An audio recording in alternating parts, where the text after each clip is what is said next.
Good morning friends. कैसे हैं आप लोग? आशा करता हूँ आप सभी ठीक होंगे और ठंडी अच्छी कट रही होगी। दिव्या जीएस एकेडमी पर हिस्ट्री की क्लास, आप इससे पहले भी हिस्ट्री पढ़ चुके हैं। आपने उसको बहुत सराहा, बहुत प्यार दिया, इसके लिए आप लोगों का बहुत बहुत धन्यवाद। चलिए, सबसे पहले थोड़ा सा देख लेते हैं कि हमने पिछली क्लास में क्या पढ़ा, ताकि आज की क्लास से दोनों का कनेक्शन बन सके। हमारा आपने देखा कि प्रोग्राम थोड़ा सा अलग रहता है। हमने पिछली कक्षा में मेगास्थनीज से शुरू किया था। मेगास्थनीज से, समझ रहे हैं? मेगास्थनीज से शुरू किया था और वास्को डी गामा तक लाया था, है कि नहीं?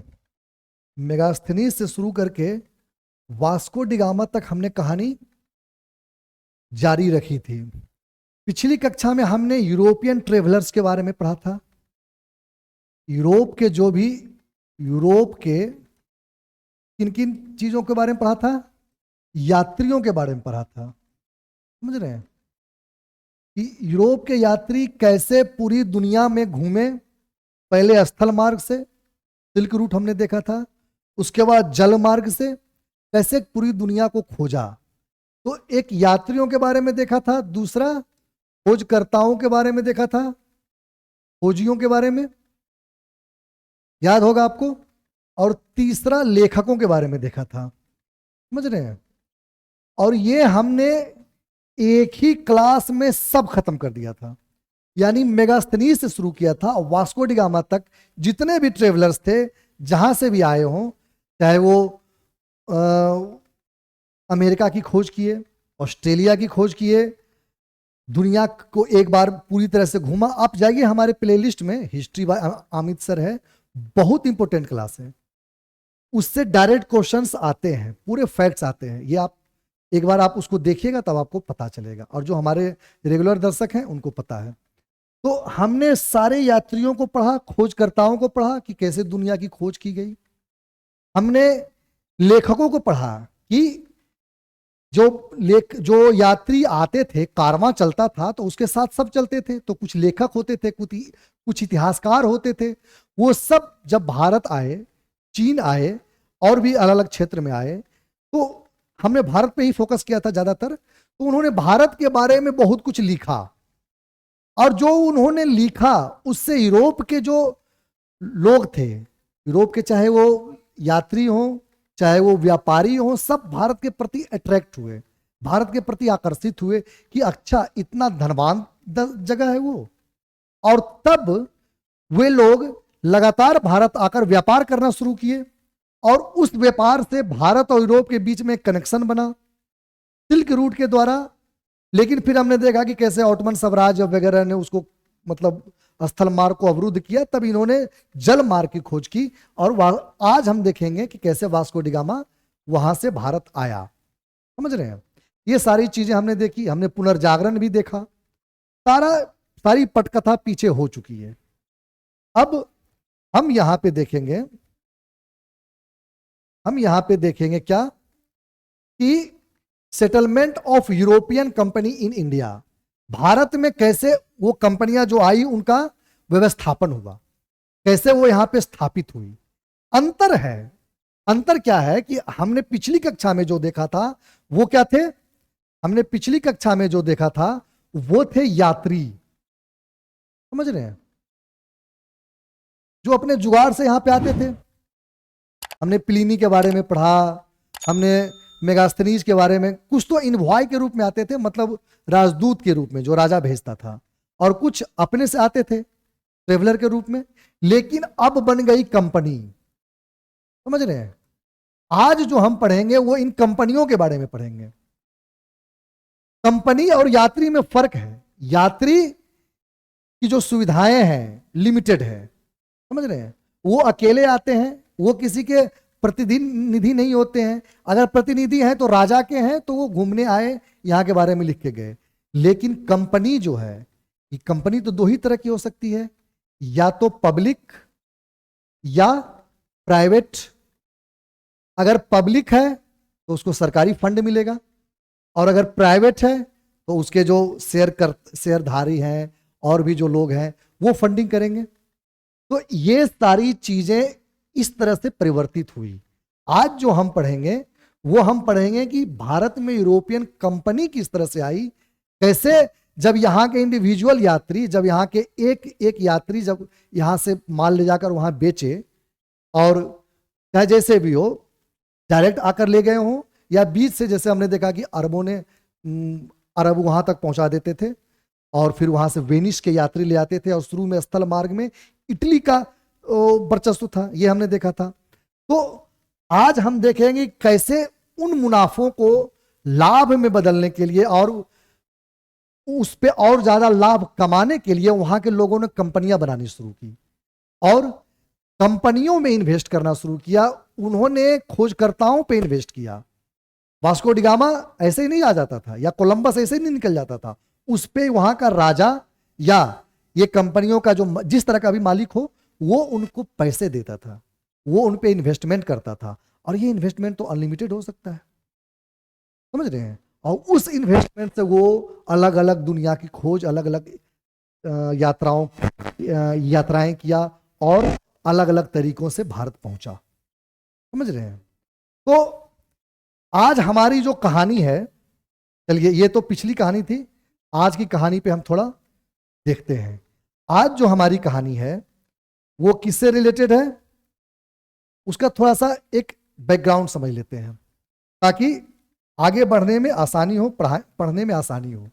क्या कि हम देखेंगे कि वास्को डिगामा, समझ रहे हैं, हम देखेंगे कि वास्को डी गामा 1498 को भारत पहुंचा, कालीकट, समझ रहे हैं।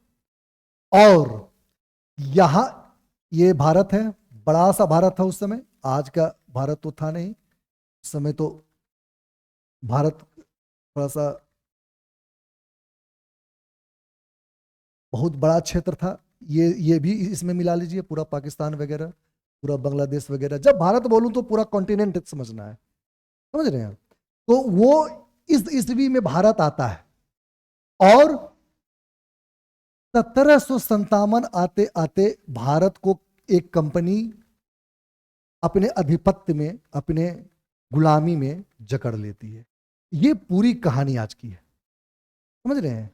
1498 से 1757 ये कहानी आज हम देखेंगे कि कैसे एक कंपनी जो वहां से ट्रेड करने आती है, वो, मैंने पिछली कक्षा में कहा था कि पहले हम इनका झगड़ा देखेंगे, तो कैसे बहुत सारी कंपनियां आती है यूरोप की, वो आपस में टकराती हैं, और उससे ईस्ट इंडिया कंपनी जो अंग्रेजों की है वो बाहर निकलती है। और ये पूरा जो 250 साल का जो कारवां है, ये जो 250 साल का कारवां है, इसमें कौन से बदलाव होते हैं, समझ रहे हैं। इस 250 साल के कारवां में क्या क्या होता है, सबसे पहले एक बैकग्राउंड देख लेते हैं। यहाँ पे कंपनियों का व्यवस्थापन, यहाँ के कंपनियों का सेटलमेंट से पहले हम देखते हैं कि उस समय भारत में हो क्या रहा था। तो आप जानते हैं कि इसको हम 1498 मतलब 1500 के आसपास देखिए। तो ये देखिए, जब वास्को डिगामा भारत आया था तो उस समय भारत में कौन था राजा, उस समय लोदी थे। कहां पे, दिल्ली में, है कि नहीं। और साउथ इंडिया में कौन थे, साउथ इंडिया में विजयनगर एम्पायर था। और विजयनगर में भी कौन थे, विजयनगर तो सलूबा सलूबा बहुत सारे चार पढ़ते हैं, आगे भी पढ़ते, लेकिन उस समय कौन थे, सलूबा थे, समझ रहे हैं। और लोदी में सिकंदर लोदी था। जब ये यहां पे आए थे वास्को डिगामा, समझ रहे हैं, वास्को डिगामा जब भारत आए थे तो केंद्र में दिल्ली डायनेस्टी थी, दिल्ली सल्तनत जिसको हम कहते हैं, और साउथ में विजयनगर साम्राज्य था। लेकिन विजयनगर साम्राज्य अपने बूम पे नहीं था। हम जानते हैं कि 1530 के बाद पूरी तरह से ढलान पे चला गया विजयनगर साम्राज्य, समझ रहे हैं। तो और इस बीच में 1757 जो है, जहां पे आकर बैटल ऑफ प्लासी होता है, ये हम आगे पढ़ेंगे। हम बस एक आउटलुक देख रहे हैं कि उस समय भारत में हो क्या रहा था, समझ रहे हैं? तो 1757 में बैटल ऑफ प्लासी होता है, और यहां तक आते आते भारत एक बार नहीं, दो दो बार विदेशियों के कब्जे में आता है। कैसे? आप जानते हैं कि 1526 में क्या हुआ? पानीपत वन हुआ। ये पूरे काल के दौरान हो रहा है। एक कंपनी के आने और एक कंपनी को भारत में गुलाम बनाने के बीच के दौरान की एक कहानी है कि 1526 में पानीपत वन हुआ, बाबर जीत गया, समझ रहे हैं? इब्राहिम लोदी हार गया, बाबर आ गया दिल्ली पे, फिर हुमायूं को भगाया गया शेरशाह सूरी के द्वारा, फिर हुमायूं का बेटा आया, है कि नहीं? उसके बाद 1556 पानीपत 2 होता है और अकबर आ जाता है। और अकबर के आने के बाद केंद्र पे, दिल्ली पे एक स्थायी व्यवस्था, एक मजबूत साम्राज्य तैयार होता है। लेकिन भारत बहुत कुछ खोता है। ठीक है, उत्तर भारत में अकबर आया और एक मजबूत शासन व्यवस्था दिया, लेकिन हमने खोया क्या, ये हम देखते हैं। ये हम कब समझेंगे? जब हम विश्व को देखेंगे कि भारत में तो ये सारी घटनाएं हो रही है। उसके बाद फिर 1761 पानीपत 3, है कि नहीं? मराठाओं की हार, इस बीच में मराठा उभरते हैं 1707 में, आप जान ही रहे हैं। 1707 में औरंगजेब की मृत्यु के साथ मुगल प्रशासन एकदम कमजोर पड़ जाता है। ये सारी घटनाएं चल रही हैं। इन सबको जब हम पूरा चैप्टर पढ़ेंगे तो इन सबको अपने दिमाग में लेके चलना है कि वास्को डी गामा आया तो हमें समझ लेना है कि दिल्ली सल्तनत था, लेकिन अपने अंतिम समय में था और मुगल साम्राज्य आगे बढ़ रहा था। इसका मतलब इन कंपनियों वालों को अभी उत्तर भारत में ज्यादा हाथ पैर मारने की जगह नहीं थी, क्योंकि उत्तर भारत में ऑलरेडी एक मजबूत शासक था, एक मजबूत साम्राज्य था। और वो ढला कब जाके? 1707 में, जब औरंगजेब मरा। उसके बाद के जो लेटर मुगल हैं वो कमजोर हुए, और जब कमजोर हुए और नादिर शाह का जो अटैक है, नादिर शाह 1739, उसने कमजोरी को प्रस्तुत किया। नादिर शाह ने कमजोरी को प्रस्तुत किया कि हाँ देखो अब मुगल कमजोर हो गए हैं, और अब अहमद शाह अब्दाली का पानीपत 3 ने प्रूफ कर दिया कि हाँ कमजोर हो चुके हैं, खत्म हो गए। और अंग्रेजों को पूरा मौका मिला जहां जो मन में आया करने के लिए, यूरोपियंस को। तो ये पूरे घटनाक्रम को हमारे बैकग्राउंड में चलाना है। साथ ही हमें यह भी देखना है कि ये तो भारत में हो रहा था, विश्व में क्या हो रहा था, है कि नहीं? इस दौरान जो आज का हम चैप्टर पढ़ेंगे, इसे समझना है चीजों को। और फैक्ट्स हमारा रिटर्न तो है ही, उसमें हम आपको फैक्ट दिखा देंगे, है कि नहीं? तो कॉन्सेप्ट प्लस फैक्ट, हम ये जो हम लिख कर जो आपको प्रस्तुत कर रहे हैं आपके सामने, ये कॉन्सेप्ट है। ये अगर आप समझ लेते हैं, आपके अगर दिमाग में ये सब चल रहा है पूरे चैप्टर के दौरान, तब बाकी फैक्ट्स को समझने में ज्यादा समय नहीं लगेगा। फिर आप कनेक्शन भी बना लीजिएगा। कनेक्शन कैसे बनाना है ये देखिए। हम अभी तक देखें कि भारत में क्या चल रहा है, कैसे वो कंपनियां आई, लेकिन उत्तर भारत में मजबूत शासन आया तो कंपनियां उत्तर भारत में बहुत ज़्यादा प्रसार नहीं कर पाई। फिर दक्षिण भारत में हम देखेंगे तो कैसे दक्षिण भारत में वो फैक्ट्रियां लगाने लगी, समझ रहे हैं? लेकिन विश्व में क्या हो रहा है इस दौरान, हम किस पीरियड में हैं? 1498, यानी लगभग समझ लीजिए कि 1500 से 1757, यानी इस 250 साल के पीरियड में, यानी कि हम इसको कह सकते हैं 16वीं से 18वीं शताब्दी ये पूरे कालक्रम को देख रहे हैं। और 1857 का जो विद्रोह हुआ वो तो फाइनल मैच था, उसके बाद तो प्रूफ ही हो गया कि अब तो यहां पे रहेंगे ही। कौन? अंग्रेजी ईस्ट इंडिया कंपनी वाले, है कि नहीं। अब थोड़ा सा देखते हैं कि विश्व में क्या चल रहा था इस दौरान। भारत में हमने देखा, विश्व में सबसे पहले तो हमने पिछले ही कक्षा में देखा था पुनर्जागरण देखा था, आपको याद होगा।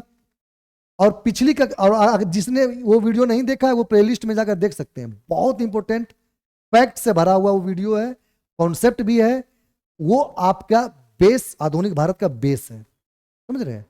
तो अब हम देखेंगे कि पुनर्जागरण ये हमने देखा था कब, 14वीं से 17वीं शताब्दी। और पुनर्जागरण में यूरोप बदल रहा है, समझ रहे हैं, यूरोप बदल रहा है। कैसे? देखिए 1688, ये बहुत ग्लोरियस पीरियड है, ये यूरोप का बेस्ट पीरियड है, बेस्ट टाइम है। क्यों? क्योंकि हुई इंग्लैंड में क्रांति, और बिल्कुल इसको कहते हैं ब्लडलेस रेवोल्यूशन, कोई एक बूंद रक्त नहीं गिरा और सत्ता का हस्तांतरण हो गया, डेमोक्रेसी स्थापित हो गई, मोनार्की खत्म हो गई बिना किसी खून खराबे के। इसको ग्लोरियस रेवोल्यूशन भी कहते हैं। तो ये यहां हुआ इंग्लैंड की क्रांति, इसी दौरान यहां पे हो रहा है, जब आप मुगलों से जूझ रहे थे, जब आपके मुगल चढ़ रहे थे और उतर रहे थे, यानी मुगलों का स्थापत्य हो रहा था और अवसान हो रहा था, उस दौरान इंग्लैंड में क्या क्या हो रहा था। इंग्लैंड डेमोक्रेसी स्थापित कर रहा था, समझ रहे हैं। फिर आप जानते ही हैं कि 1789 इसके बाद फ्रांस में हो गई वही क्रांति। उसका तो क्रांतियों का पूरा दौर है, हर कोई अपने हक के लिए, डेमोक्रेसी के लिए, रूल ऑफ लॉ के लिए। पिछले कक्षा में हमने देखा किस तरह से ये लोग अपने आप को आधुनिक बनाने लग गए, है कि नहीं। इस दौरान 1710 एक पीरियड है, या 1700 पूरा दिन रख लीजिए, 1700 के आसपास वहां पे हुई औद्योगिक क्रांति।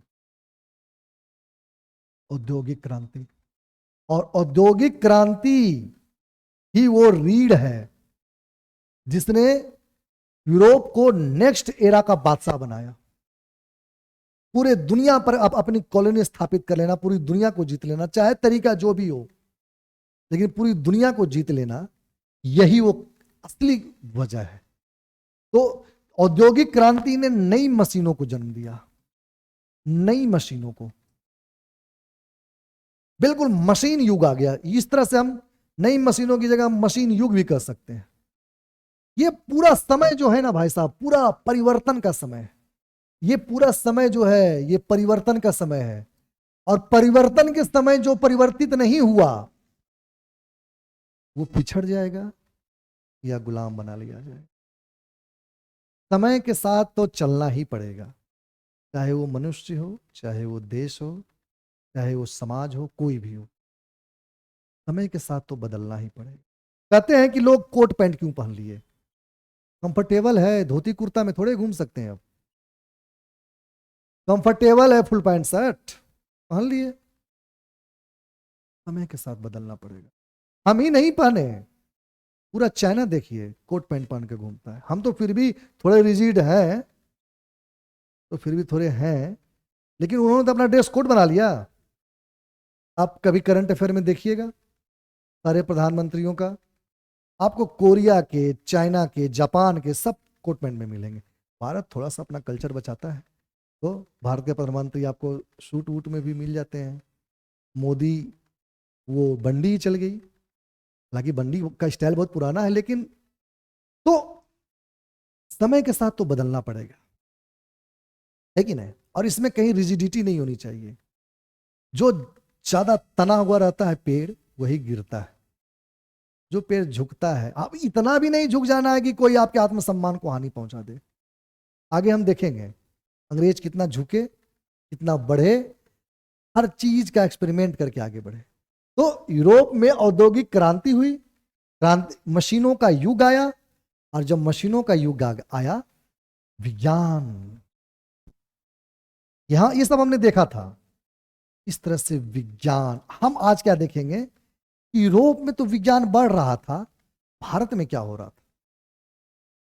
भारत का भारत का इतिहास आप पढ़िएगा तो आपको एंशियंट इंडिया, प्राचीन भारत जो आप पढ़िएगा तो वहां पे आपको बहुत सारे वैज्ञानिक मिल जाएंगे, सुश्रुत से लेकर आर्यभट्ट तक लाइन लगी हुई है। लेकिन मध्यकालीन भारत में आपको वैज्ञानिकों की बहुत कमी नजर आएगी। आखिर क्यों? कारण है, कारण यह है कि बिंबिसार के दरबार में एक चिकित्सक का सम्मान है। कारण यह है कि गुप्ता के शासन में एक खगोलविद, एक गणितज्ञ, इन सब का सम्मान है। लेकिन अकबर के दरबार में सबसे सम्मानित व्यक्ति कौन आपको नजर आता है? बीरबल। अकबर के दरबार में आपको बीरबल नजर आता है। तो उस समय जब आप YouTube पे ज्यादा चुटकुला देखिएगा तो YouTube आपको ज्यादा चुटकुला ही दिखाएगा, स्टैंड अप कॉमेडी देखिएगा आपको स्टैंड अप कॉमेडी ही दिखाएगा। लेकिन आप विज्ञान से रिलेटेड, इतिहास से रिलेटेड, भूगोल से रिलेटेड, नॉलेज से रिलेटेड, एजुकेशन से रिलेटेड चीज देखिएगा तो आपको एजुकेशन दिखाएगा। यही समाज है और यही देश भी है। अगर सम्मान बीरबल को मिलेगा तो आर्यभट्ट कहां से पैदा होगा? समझ रहे हैं? कुछ आप उसमें हमको बता दीजिएगा कि नहीं एक ये तो थे, नहीं, मैं बहुतेरों की बात कर रहा हूं। लेकिन जैसे ही ये गए और जैसे ही अंग्रेज आए, अंग्रेजों का मैं बहुत बड़ा विरोधी हूं, लेकिन कुछ चीज में तो आपको मानना पड़ेगा। अंग्रेज आए और फिर अचानक नए खोजों का दौर शुरू हुआ। कभी आपने सोचा? अंग्रेज आए और जगदीश चंद्र बसु जैसे लोग फिर से भारत में उभरने लग गए। कभी आपने सोचा? तो ये सारी चीजें, विज्ञान भारत में अवरुद्ध हो गया। जब यूरोप में पुनर्जागरण आ रहा था, भारत में विज्ञान अवरुद्ध हुआ। भारत युद्ध में और बहुत सारी चीजों में पूरी तरह से उलझा पड़ा था। समझ रहे हैं आप? ये मध्यकालीन भारत का समय चल रहा है। उस समय, अच्छा आप एक छोटा सा उदाहरण से समझिए। एक छोटा सा उदाहरण, हम एक देश को लेते हैं, दूसरों की छोड़िए। एक देश है अमेरिका, अब जानते हैं अमेरिका की खोज कब हुई? 1492 में, कोलंबस के द्वारा। अब जानते ही है, कोलंबस के द्वारा। भारत का ट्रेड रूट, समुद्री खोज 1498, वास्को डिगामा के द्वारा। ठीक, अमेरिका को भी कॉलोनी बनाया गया, भारत को भी कॉलोनी बनाया गया। अमेरिका 4 जुलाई 1776 को, 4 जुलाई 1776 को आजाद हो गया। और भारत उसी पीरियड में असली गुलामी के दौर में घुसा। 1757 प्लासी का युद्ध है कि नहीं? उसके बाद फिर 1764 बक्सर का युद्ध, उसके बाद 1857 में तो पूर्णतः। लेकिन उस समय गुलामी के दौर में घुसा। अंतर कभी आपने सोचा? आखिर वही अमेरिका, वही भारत। हाँ, कुछ लोग इसमें तर्क देंगे कि हम अमेरिका में तो जाके वो बसे और वही विद्रोह किए और यूरोपियंस ही अपनी आजादी, वो अलग मैटर है। लेकिन क्या इंग्लैंड, क्या फ्रांस चाहता था कि अमेरिका आजाद हो जाए? इंग्लैंड और फ्रांस के संघर्ष के दौरान अमेरिका ने इसका लाभ उठाया। 1773 जब हमारे देश में पहला एक्ट आया, ब्रिटिश पार्लियामेंट पहला एक्ट भेज रही है, इंग्लैंड की पार्लियामेंट पहला एक्ट भारत में भेज रही है। और उसी समय बोस्टन टी पार्टी मनाई जा रही है। पार्टी तो कहा जाता है, पार्टी नहीं थी वो। Boston T, Boston T party कहा जाता है। और यही अमेरिका के आजादी का क्या है? सूत्रधार है, नींव है। वर्ल्ड हिस्ट्री में हम सब पढ़ेंगे। लेकिन ये एक आउटलुक है कि इस दौरान हो क्या रहा है पूरी दुनिया में। अब हम थोड़ा देखते हैं कि जो कंपनियां भारत आई वो सेटल कैसे हो रही हैं। शुरू में कुछ फैक्ट्स हैं, हमने आपको कॉन्सेप्ट दे दिया। अब ये जो लिखा हुआ आएगा ये फैक्ट्स है, ये आप अपने कॉपी पे उतार लीजिए। आगे हम लड़ाई झगड़े भी जो पढ़ेंगे ग्राफ से पढ़ेंगे, और हम सब चीज ग्राफ और मैप से पढ़ेंगे। आपको बस ग्राफ बना लेना है, चीजों को समझ लेना है, काम क्लियर। सबसे कंफ्यूजिंग चैप्टर जो है ये, और इसके बाद का जो चैप्टर है कि कैसे रजवाड़ों से युद्ध हुआ, कैसे इनका आपस का युद्ध हुआ, कंपनियां झगड़ी, सबको हम ग्राफ से मैप से आपके सामने क्लियर कर देंगे, टेंशन लेने की जरूरत नहीं है। तो हम कंपनियों का आगमन देखते हैं। सबसे पहले पुर्तगाली आते हैं, फिर डच आते हैं, सब आपको नोट डाउन कर लेना है, फिर अंग्रेज, फिर डेंस, और फिर लास्ट में फ्रेंच। ये इनका कालानुक्रम है, बार बार एग्जाम में पूछता है। ये जितने भी लिखे हुए हैं सब एग्जाम से उठाए हुए प्रश्नों और रिसर्च किए हुए टॉपिक से ही हम बनाए हैं, ऐसा कुछ नहीं है, समझ रहे हैं। इसलिए सबसे पहले हमने एक जगह रख दिया कि कंपनियां कहां से आई, और फिर हमने रख दिया कि इन यूरोपियन कंपनियों ने कहां कहां फैक्ट्रियां लगाई। एकदम दिमाग में पिक्चर क्लियर होना चाहिए। उसके बाद हम देखेंगे कि कैसे इन कंपनियों ने आपस में झगड़ा किया और भारत में स्थापित हुए। ठीक, तो सबसे पहले पुर्तगाल कोचीन में बार बार पूछ देता है, हमने लिख दिया कि नूर में, नागपट्टनम में, और 1510 वो समय था जब गोवा पर कब्जा कर लिया, समझ रहे हैं।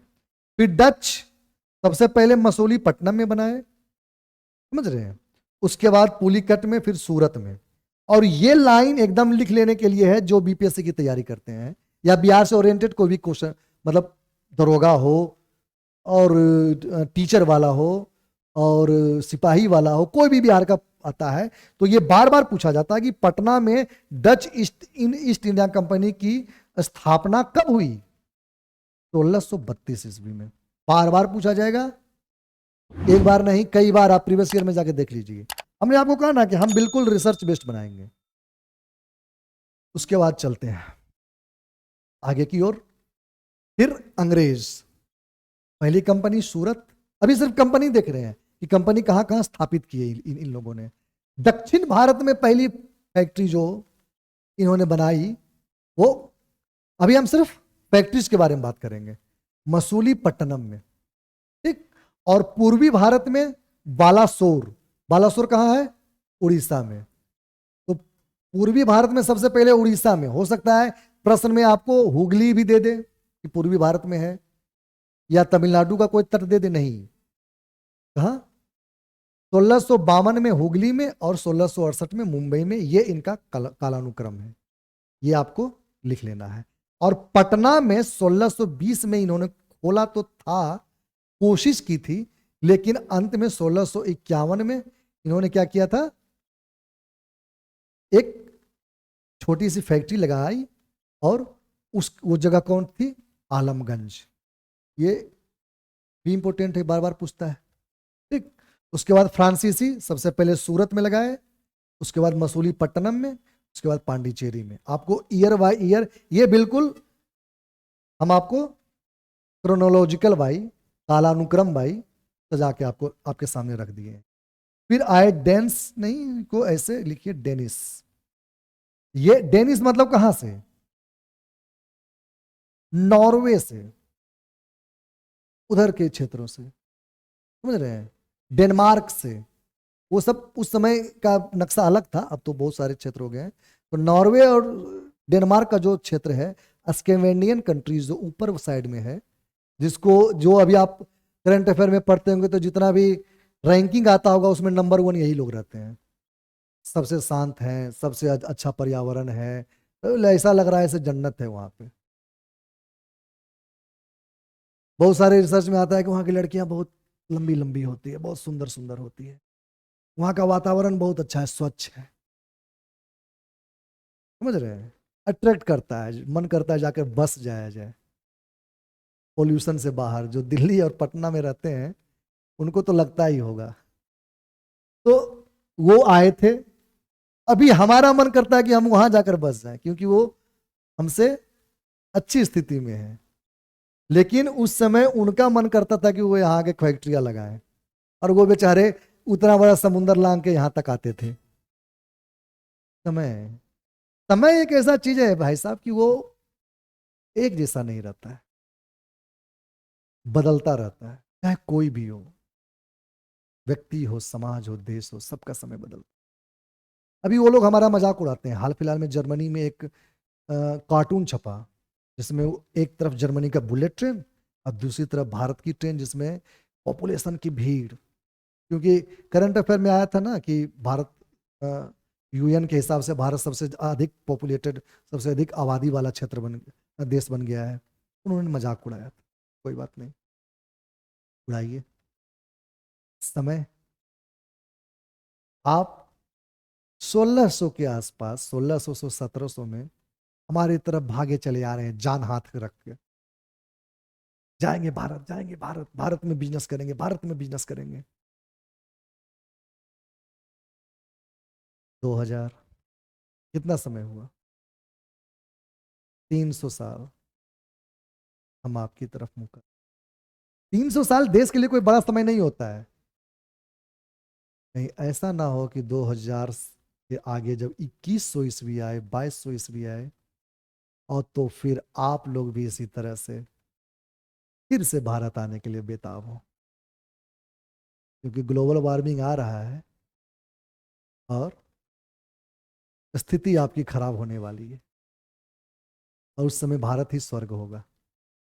हाँ, भारत को भी नुकसान है, लेकिन आपका ज्यादा है, यूरोपियंस का ज्यादा है। तो उस समय यूरोपियंस यहाँ पे आ रहे हैं, यहाँ के कपड़े पहन के ब्रांडेड बन रहे हैं, अच्छा वहां के कपड़े पहन के ब्रांडेड बन रहे हैं। समय का अंतर है। तो ये देखिए डेनिस है, ये तमिलनाडु में पहला फैक्ट्री बनाते हैं, और ये बाद में ये अपनी संपत्ति बेच के ब्रिटिशर्स को बेच के चले जाते हैं। ये बहुत ज्यादा संघर्ष करते नहीं है। तो डच जो हॉलैंड से आए हैं, ये डच लोग जो हैं, ये संघर्ष करते हैं शुरुआत में इन लोगों ने संघर्ष किया। और आपको हमेशा ये पूछा जाता है कि बेदरा का जो युद्ध है वो किसके किसके बीच में हुआ, तो वो इंग्लैंड और डच के बीच में हुआ, जिसमें डच पराजित हुए और यहां से इनकी कहानी खत्म हो गई। तो डेनिस और डच तो शुरू से ही आउट थे। तो हम किसकी कहानी देखेंगे? हम देखेंगे 3 लोगों की कहानियां भारत में। किनकी किनकी? पुर्तगालीज की, इंग्लिश की और फ्रेंच की। इन्हीं तीनों का संघर्ष है भारत में स्थापित होने का, भारत में कंपनी बनाने का, और भारत में कब्जा करने का, है कि नहीं? 2 तरह की विचारधारा है। एक विचारधारा कहती है कि नहीं, ये लोग सिर्फ व्यापार करने आए थे, कोई कब्जा वब्जा का मतलब नहीं था। दूसरी विचारधारा कहती है कि नहीं भाई साहब, ऐसा नहीं है, ये आए थे कब्जा करने के लिए ही, ये आए थे हमें गुलाम बनाने के लिए ही। इनकी एक थ्योरी है, व्हाइट कॉलर थ्योरी। उनका कहना है कि अंग्रेज नस्ल आगे होती थी, उस समय उनका कहना था। अभी भी बहुत सारे लोग मतलब इंग्लैंड और फ्रांस के लोग इस तरह की मानसिकता में जीते हैं कि हमारी नस्ल उन्नत है वगैरह। वही जो मैंने पिछली कक्षा में आपको कहा था, सामंतवादी विचारधारा है। तो उनका मानना था कि हमारा हक है कि हम अपने से कम बुद्धिमान मनुष्यों को अपने अंदर लाकर, अपने कब्जे में लाकर, अपने गुलामी में लाकर उनको ट्रेंड करें और उनको महान बनाएं। वाह, ऐसे थोड़े ही होता है। तुम इतिहास नहीं पढ़े, तुमने सीखा नहीं इतिहास। ठीक है, तुम विज्ञान में आगे बढ़ गए, युद्ध में आगे बढ़ गए, कूटनीति में आगे बढ़ गए, कूटनीति से हमें हरा दिए, लेकिन ज्ञान में तुम आगे बढ़ गए, ये कहना मुश्किल है। अगर यूरोपियंस को ये लगता था कि वो व्हाइट कॉलर है, ये उनकी बेवकूफी है, क्योंकि यहां आने के बाद उन्होंने भी सीखा। आगे हम देखेंगे कि कॉर्नवालिस ने किस तरह से यहाँ के ग्रंथों को अनुवाद करवाया, विलियम बेंटिंग ने किस तरह से यहाँ के ग्रंथों को अनुवाद करवाया। और सिर्फ ये आज नहीं, वो उस समय की भी बात है। इसलिए काउंटिंग को, गिनती को कहा जाता है, भारत ने पूरी दुनिया को सिखाया गिनती, तो भारत से ये इंडिया से गया अरब, इसलिए वहां पे आज भी इसको हिंदवी कहा जाता है, समझ रहे हैं। और अरब से सीखा उन लोगों ने, यूरोप के लोगों ने। तो जो हमसे पहाड़ा सीख रहा हो वो हमारे सामने ज्ञान विज्ञान की बात करने लग गया। आगे देखते हैं हम लोग। ये है उस समय की कंपनियों का एक आउटलुक, और नक्शा में आप समझ सकते हैं कि ये यूरोपियन सेटलमेंट किस तरह से हुआ। पुर्तगीज थे, ब्रिटिशर्स थे और फ्रेंच थे। अब तो आगे इन्हीं तीनों की कहानी चलेगी, लेकिन शुरुआत में ये लोग, अब देख सकते हैं कि ये लोग कैसे किनारे किनारे बसे हैं, देख रहे हैं।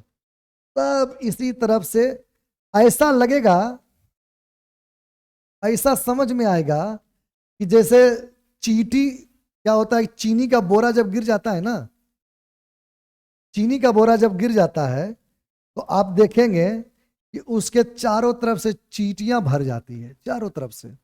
और पहले पहले क्या करती हैं, खाना शुरू करती है इसके चारों तरफ,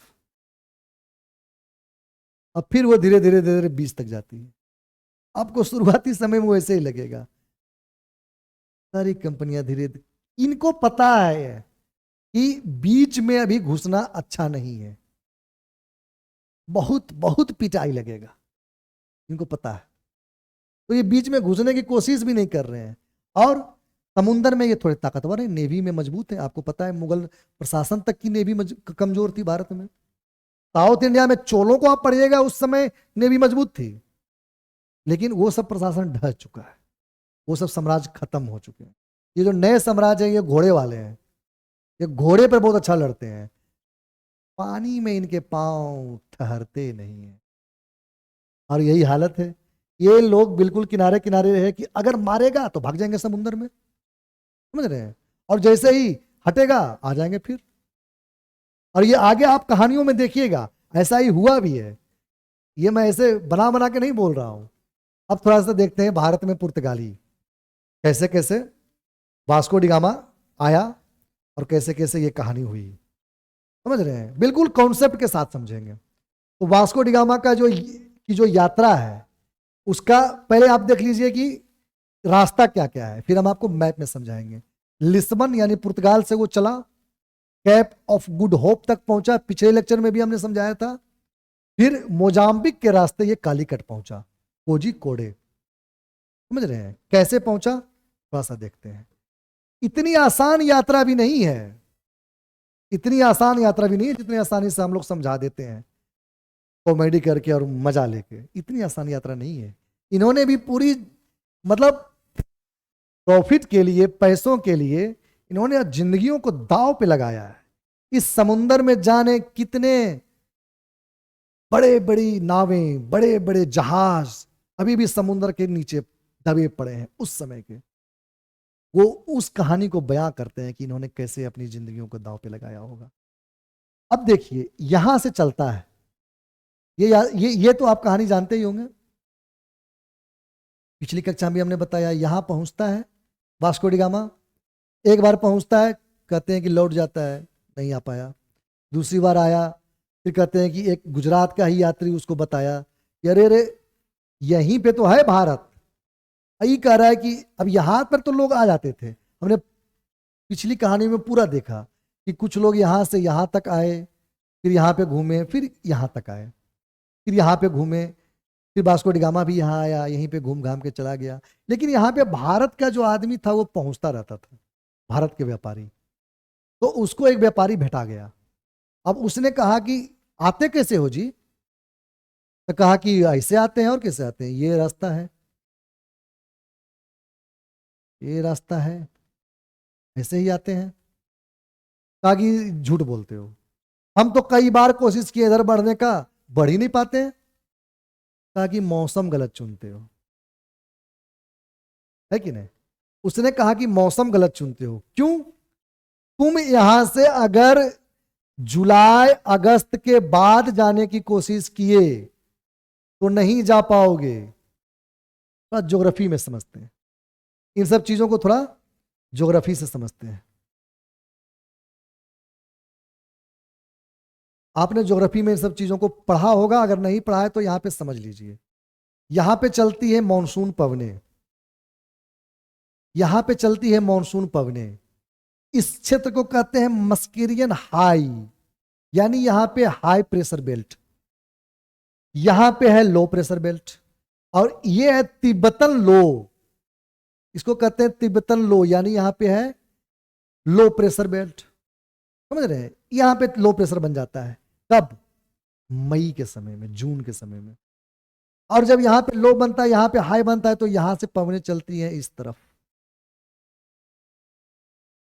है कि नहीं? अब यहां पे अगर कोई यात्री ऐसे खड़ा हो जाए तो पीछे से हवा ढकेलेगा और वो खुद सिर्फ पाल खोल दीजिए और आपकी नाव यहां पहुंच जाएगी। कोई मेहनत की जरूरत नहीं। लेकिन कब? मई जून के मौसम में। मई जून के मौसम में आपने अगर मई जून का मौसम आपका चूक गया, जुलाई उलाई आ गया, तब हो जाता है उल्टा। आप जानते होंगे लौटता हुआ मानसून, ये तो मानसून पड़ने जा रही है। अब अगर ये जो समय है ये चूक गया, तब आपके सामने हवाओं की जो, यही तो मजा है भारत में। ये स्पेशल जगह है, ये स्पेशल जगह है पूरी तरह से। अब ज्योग्राफी में आपको पूरी डिटेल में पढ़ाया जाएगा। तो उसके बाद शुरू हो जाता है लौटता हुआ मानसून। आईआरसीटी आईआरटी से ऊपर से नीचे आ जाता है, आपको पता होगा इक्वेटर पे यहां तक बढ़ता है, उसके बाद नीचे आ जाता है, तो लौटता हुआ मानसून शुरू हो जाता है और हवाएं उल्टा चलने लग जाएगी। फिर आपकी नाव, आप खदेड़ेंगे इधर, आपकी नाव भागेगी इधर। तो उसको समझाया गया कि भाई साहब मानसून वाला, मानसून की जो मौसम जो है उसको आप थोड़ा वो कर लीजिए, पकड़ लीजिए उस 1 2 3 महीने को। ये तो हुई उधर की बात, लेकिन क्या ये क्षेत्र भी उतना ही आसान था यहां से यहां आना? कहने को तो हम इधर ठीक है मानसून पकड़ेंगे वहां पहुंच जाएंगे, लेकिन आपने ज्योग्राफी में पढ़ा होगा। अब यहां देखिए, यहां पे है यूरोप और यहां पे है कैप ऑफ गुड होप, जिसको आसान तरीफ वगैरह हिंदी में कहते हैं। तो यहां से यहां जाने में पहले तो हमें क्रॉस क्या क्या करना पड़ रहा है? एक तो क्रॉस करना पड़ रहा है कर्क रेखा, है कि नहीं? फिर विषुवत रेखा, और आपने पढ़ा होगा कि क्या क्या पढ़ा है, डोलड्रम, बिल्कुल मौसम शांत हो जाता है, हवाएं शांत हो जाती है, चलना मुश्किल हो जाता है। हॉर्स लेटीट्यूड, हॉर्स लेटीट्यूड, घोड़ों को फेंकना पड़ता है, समझ रहे हैं? और ये सब चीजें, ये सब होने के बाद भी इस क्षेत्र में चलता है, इस क्षेत्र में चलता है क्या?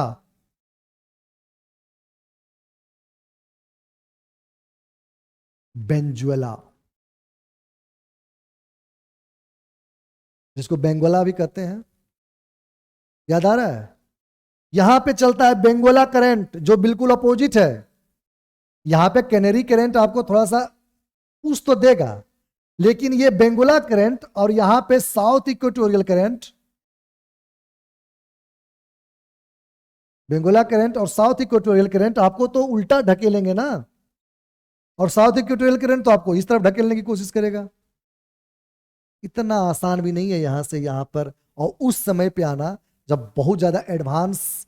अब आज तो युद्धपोत है और कई तरह के जहाज हैं, एडवांस जहाज हैं, कोई मेहनत नहीं है। उस समय तो बहुत मेहनत थी। और यहां से यहां तक वास्को डिगामा आता है, फिर यहां से यहां तक आता है और यहां पे पहुंचता है। ये पूरी कहानी है, इतने मौसम की मार झेलते हुए, और फिर वो यहां पहुंच रहे हैं सिर्फ प्रॉफिट के लिए। समझ रहे हैं? सिर्फ प्रॉफिट के लिए। ये तो वो कहते हैं कि सिर्फ प्रॉफिट के लिए आए थे, व्यापार के लिए आए थे। बताइए, इतना स्ट्रगल सिर्फ व्यापार के लिए होगा, कुछ चंद सिक्कों के लिए होगा, या इनके दिमाग में कुछ ऐसी चीजें होंगी यूरोपियंस के जो भविष्य की योजनाएं होंगी। देखते हैं आगे। तो ये तो उसकी यात्रा हुई जो हम समझे। वो आया कालीकट, उस समय राजा था जेमोरिन। जेमोरिन एक हिंदू राजा था, क्या पता फैक्ट में कुछ पूछ ही दे। और आपको हमने बता दिया केंद्र में कौन थे, लोदी थे, सिकंदर लोदी। और यहां पे कौन, विजयनगर साम्राज्य में कौन था, सलुवा थे।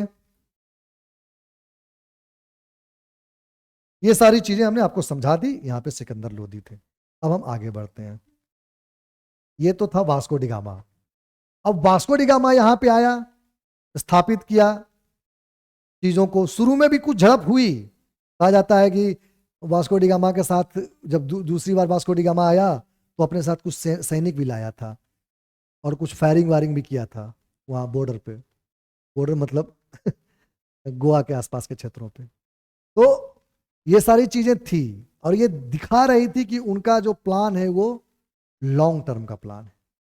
समझ रहे हैं, वो इतनी आसानी से आज हिलने वाले नहीं है। तो शुरू में जब ये लोग आए तो वहां पे गवर्नर नियुक्त किया गया। शुरू में तो पुर्तगाल का ही राज था। जैसे हमने पढ़ा था कि जब स्थल मार्ग से व्यापार होता था तो किसका राज था, इटली का। वेनिस के व्यापारी उस पर राज करते थे। वैसे जब जल मार्ग से शुरू हुआ तो पहले वास्को डी गामा आया तो शुरुआती समय में वही मजा लूटा।